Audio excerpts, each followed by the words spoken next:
Hi, this is Alexis from the Windsurfer magazine. We're here at AWSI. I'm at Slingshot with Wyatt, and we've got some great looking wingboards. Yeah, we got a bunch more boards to add to the line this year. We started off last year with the Wingcraft board. Yep. Comes in 4 sizes from 120 all the way down to 60. You know, nice big planing surface on the bottom. It's got the chined rails. You know, add a little extra length to help get you up to that board speed. You know, the beginners in the sport are needing just to get that board speed to lift them up onto foil because maybe they haven't quite dialed in the cadence of their pumping. You've got offset front foot and a tri-foot strap option there.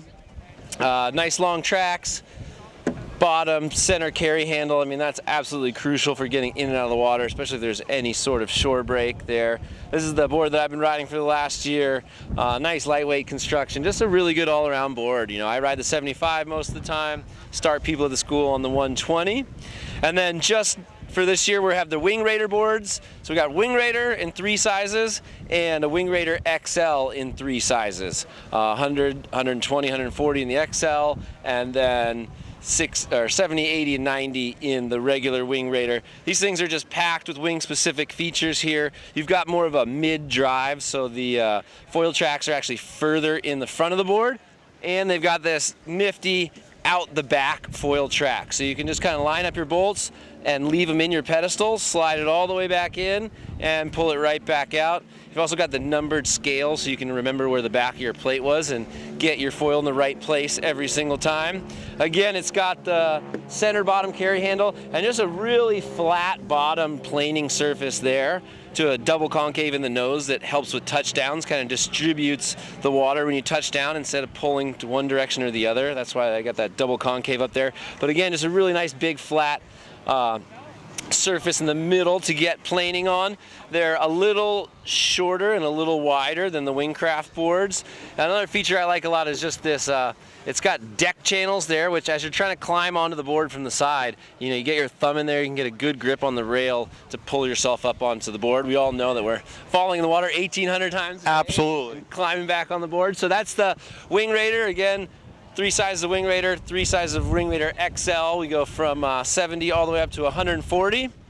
Next one in the lineup is the smaller shred sled. So this is the 5'9" shred sled, and this is a 3-in-1 foil board. So it's a wing foil board, Windsurf foil board there with the mast track, and it is also a great Sup paddleboard. We had some of our team riders paddling into some seriously good bombs testing this thing out in Baja this winter. It's got a tri-foot strap option, which works perfect for windsurfing and wing surfing. You know, big, thick tail, lots of volume in the tail to give you that float and stability to get you going. It's also got the extra long 13-inch tracks here, so just a ton of adjustability in the track. We moved from the 10 to the 13-inch tracks. You know, nice square tail, again, big planing, wide planing surface on the bottom, and the center carry handle there. So that's 110 liters, and we also make a 143-liter version. We're super fired up about the new iFly inflatable wing foil boards. These things, you know, are gonna sell a ton. Everybody at the office is just grabbing them, all the prototypes every weekend to go teach the whole family on them. You know, we've got 4 sizes, 140, 120, 105, and 90. They all have foot strap inserts, which are really nice. So, you know, it's not just for learning. You can actually progress to doing jumps and doing tricks. I was out there riding with some of the other team guys, and, you know, it's actually really fun because the boards are so light when you're jumping and spinning around, and you kind of get that soft little landing with the inflatable. It's also got the a top deck carry handle. But all the cool stuff is in this big bottom track plate. So you got this big carbon plate here with the deck channels for your foil, you know, 13-inch foil track there so you can really adjust your foil and find your perfect center of lift. Bottom carry handle for getting in and out of the water. And what that does is it gives you that direct to foil feel. When you have that big bottom plate on there and you're pumping, you feel, you know, like you're pumping a normal hardboard. It's really well supported and really stiff. You know, we sent the Spencer kids out there to test these, and they're like, it's actually so much fun because it's so light in the nose that you don't have any swing weight, and I feel like I'm just getting a direct to foil pump out of it. So they pump really well. Nice and easy to climb up on. You know, this is gonna teach a lot of people and then allow them to progress to foot straps and faster foils there, and it packs up really easy for traveling. So 4 sizes of the Slingshot iFly inflatable foil board with that big old track on the bottom. And then we got another inflatable here, and this is not a foil board, this is just a wingboarding board. So what you've got on the bottom is you've got your rear fin, and then you've got your Sup Winder keel fin pre-installed in there. So this is another one that, as everybody at the Slingshot offices was learning to foil a wing this summer, everybody was taking this out. This board was in such demand of everybody's family, you know, teaching the kids. It's 31.5 wide, 7 feet long.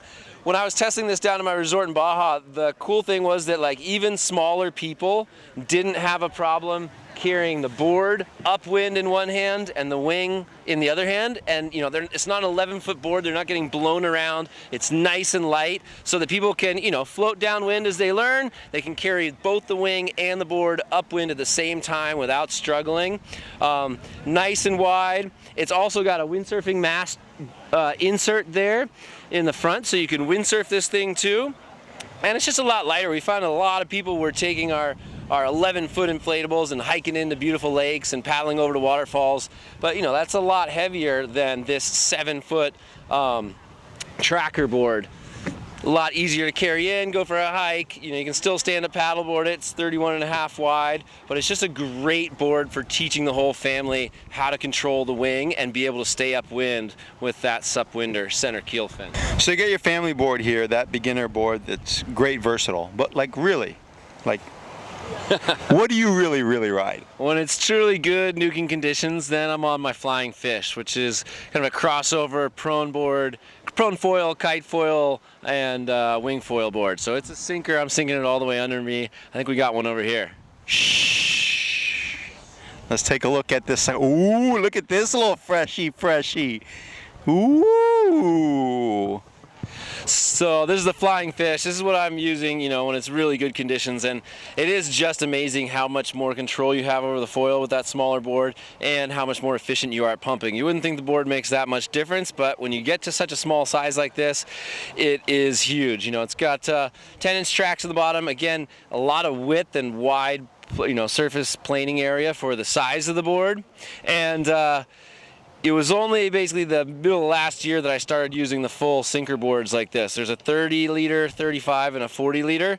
And I figured that that was just for the you know, the Groms who didn't weigh 200 pounds. But actually, the first time I went and sunk the board all the way underwater, put my feet in the foot straps, and then grabbed the wing, pulled it up, and got going, I couldn't believe how easy it was, and I should have done it like a year ago. Because actually, you know, when you shove the board underwater, you put your feet in the straps, it's way down there underwater, and it's still got the foil, so it does have a ton of balance. And then what you're going to do is just go into a really deep squat to try to get the board as close to the surface of the water as you can, and then you sheet in the wing, and that gets the board just to the surface of the water, and from there a few pumps and you're gone. But for everybody out there who thinks that they'll never be able to ride a really small board and do that deep water start, it is so much easier than I thought it was going to be, and often it seems to take less energy to sink the board under, put my feet in the straps, than it does to climb onto a 75, 80, 90 liter board and start from my knees.